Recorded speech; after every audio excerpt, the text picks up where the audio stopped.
that really every Chinese dynasty, or I'd say major regime formation, since you can't quite call the People's Republic a dynasty, Yeah. has really tried to recover the territories that its predecessor held.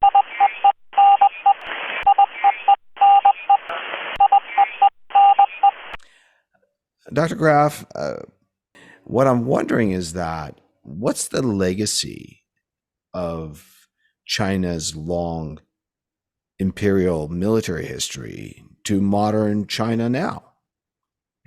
Um, yeah, it's just the question is just where to start. There are so many legacies. Certainly there is some of the kind of desire to emulate kind of the glory of imperial China at its peak periods.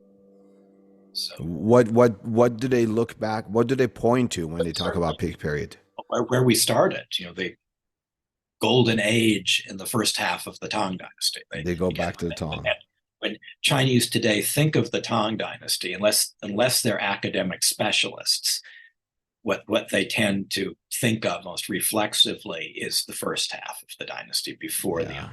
rebellion. But China is kind of glorious, powerful, and dominant in its region. So what does that tell them? That tells them to be more. More assertive, certainly, and not wanting to bow to foreign dictation of any sort. Is that a recent development in the last decade or so, or is this sort of an undercurrent that hadn't surfaced until recently?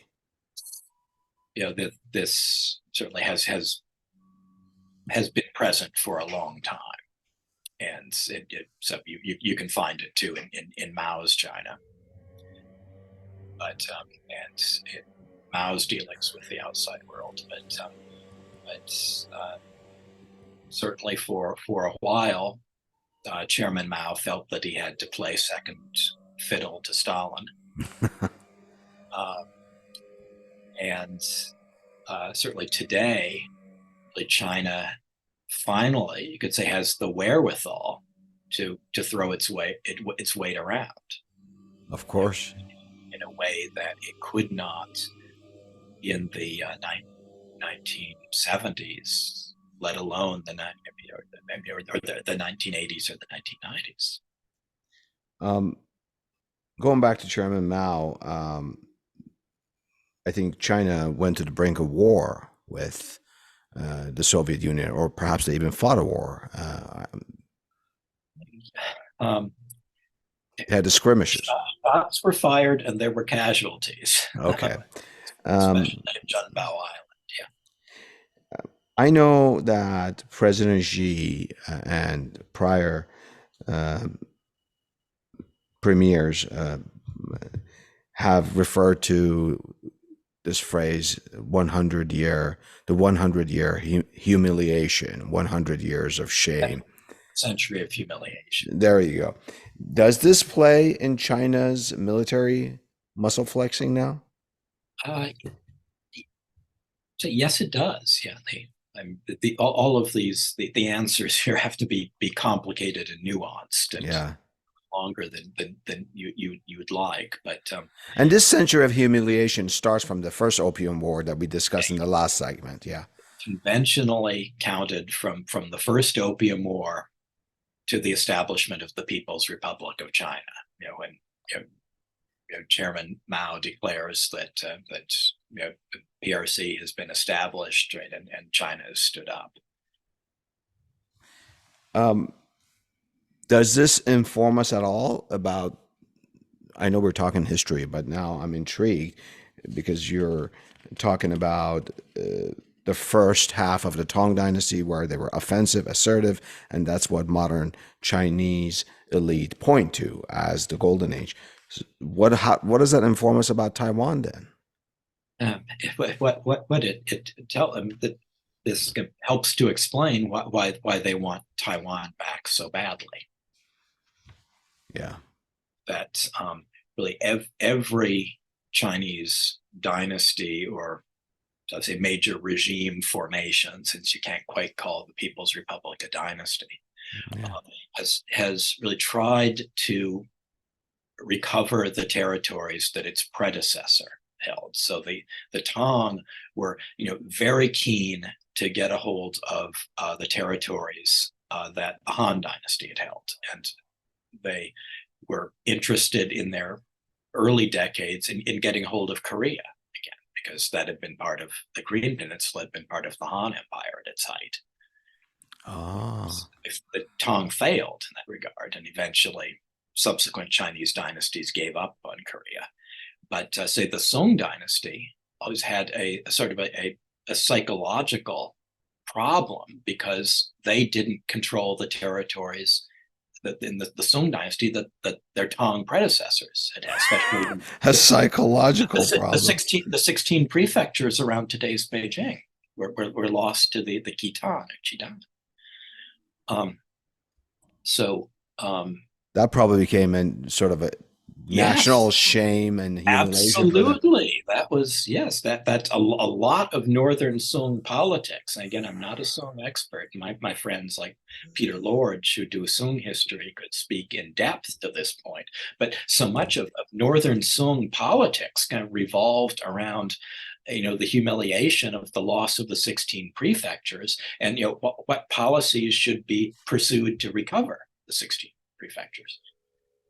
And here, the CCP's, China's Communist Party's And so, predecessor, is the Qing Dynasty, which held held Taiwan. Well, until they lost it to the Japanese. Taiwan. Yes. So, ergo, they want to go get Taiwan. Oh, that's fascinating. And There's also dangerous. it's a legitimacy issue ultimately. For the ruling party. Yeah, for whoever is the ruler, that It, making the Chinese state whole again.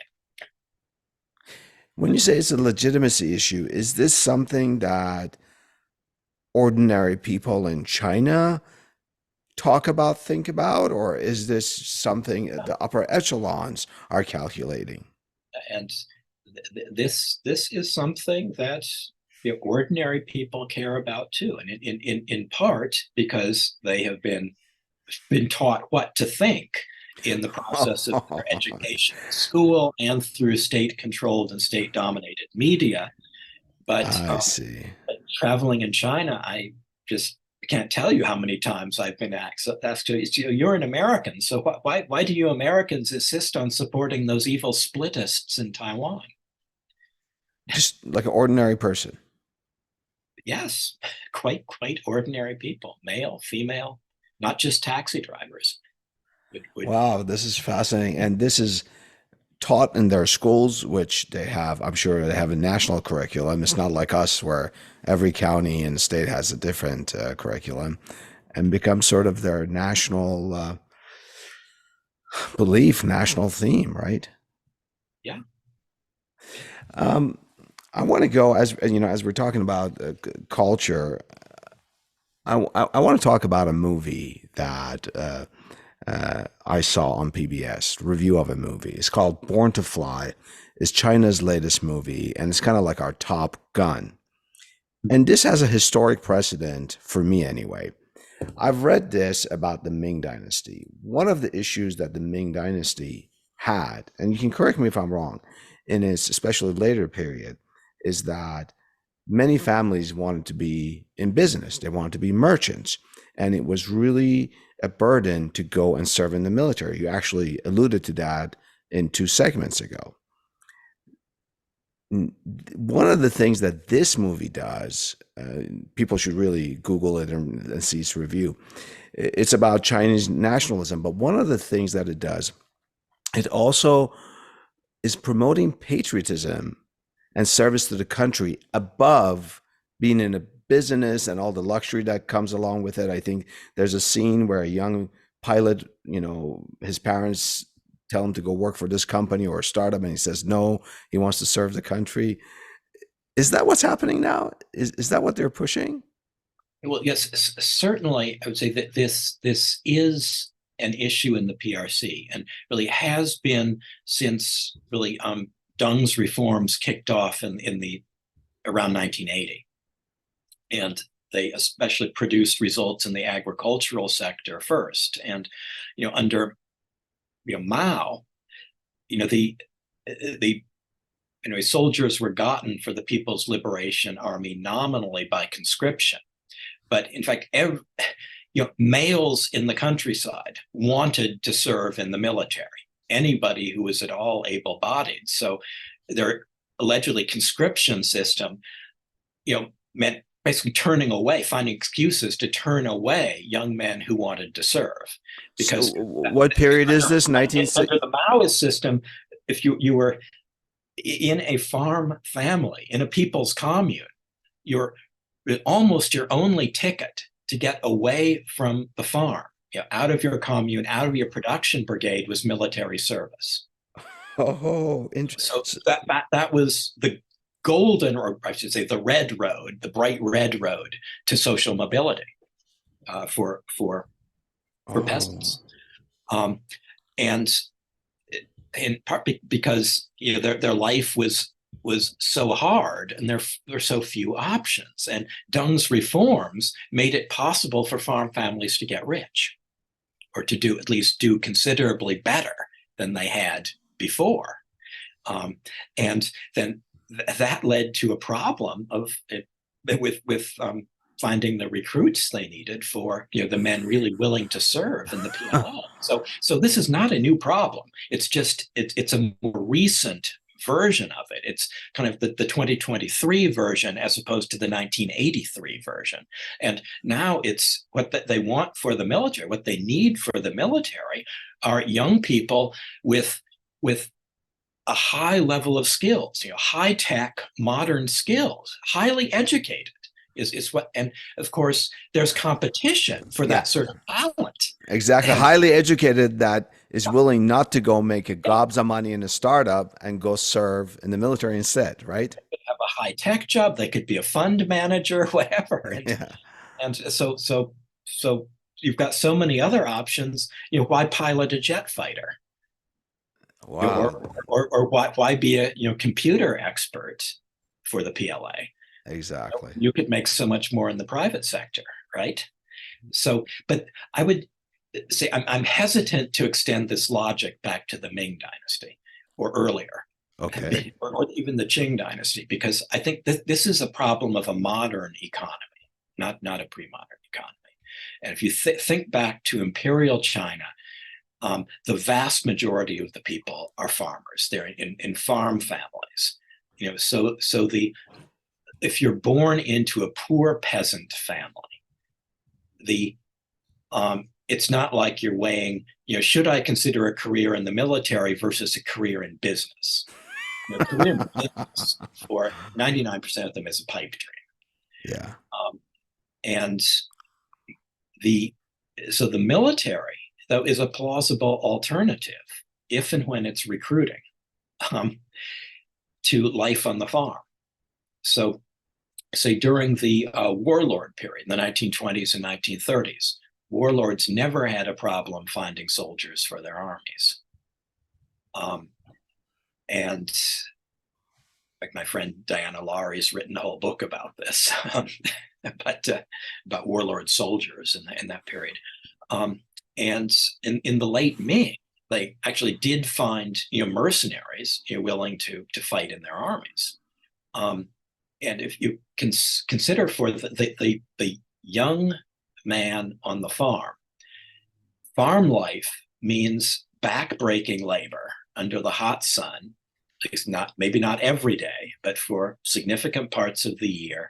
And for most farm families are poor and living close to the subsistence level once they've paid their rents and their taxes and all that. So the military is an inviting alternative because, again, you're getting paid. It's one less mouth to Roof feed. over your head. It's 3 hots and a cot, Yeah. and yes, you're likely to be asked to do fighting now and then. You might be killed, but you're usually not in combat every day. Most soldiers spend most of their time in garrison.